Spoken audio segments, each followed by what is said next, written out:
I'm Lance, inventory software expert since 2006. Welcome to a video about InFlow's cycle count adjusting or physical count adjusting. This is a simple steps tutorial. Be sure to watch our deep dive if you'd like to see more details on this feature in InFlow inventory.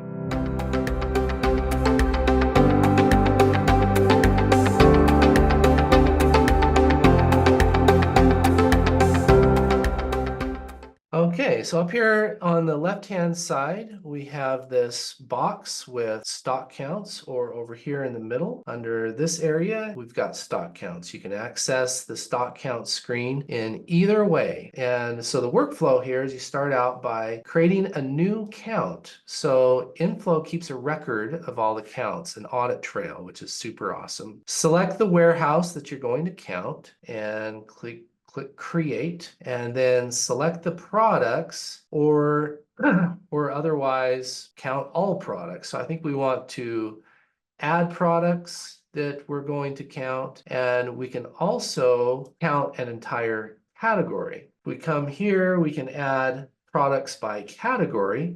Location is the entire warehouse, by the way. It's not talking about bin or aisle. So if we want to count an entire category, click there.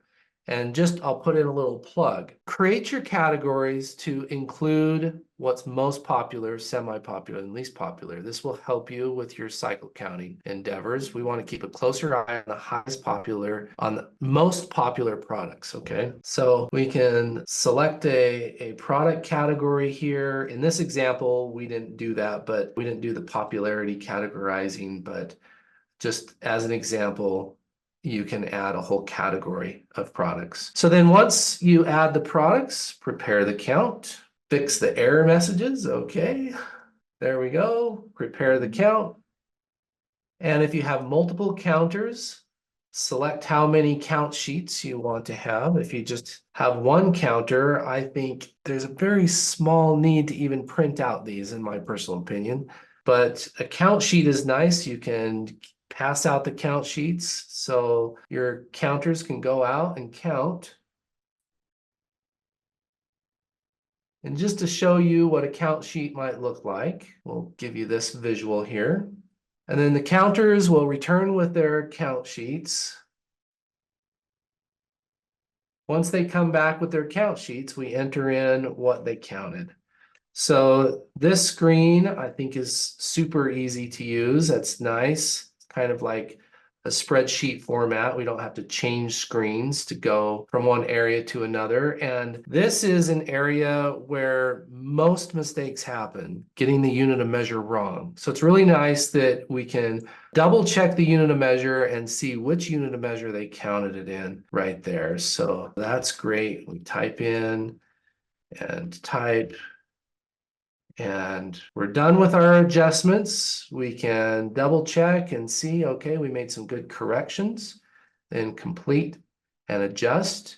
We've made the adjustments. That queues up journal entries to be sent to QuickBooks, crediting or debiting the inventory adjustment account and crediting or debiting the inventory account. All right, so that's the point where it's going to queue up journal entries to be sent to QuickBooks when you finalize that adjustment. So it's nice that we have these control steps before we make that final click. So if you want to have checks and balances, have operations do the count, and accounting do the final acceptance, that would be a great practice. So once you're done, this count stays in the system forever. And there's a history of it. You can always go back and see it. Be sure to watch the deep dive demo or the deep dive tutorial if you'd like to see more information about the counting steps in InFlow. And comment below, subscribe to see more helpful videos like this for InFlow.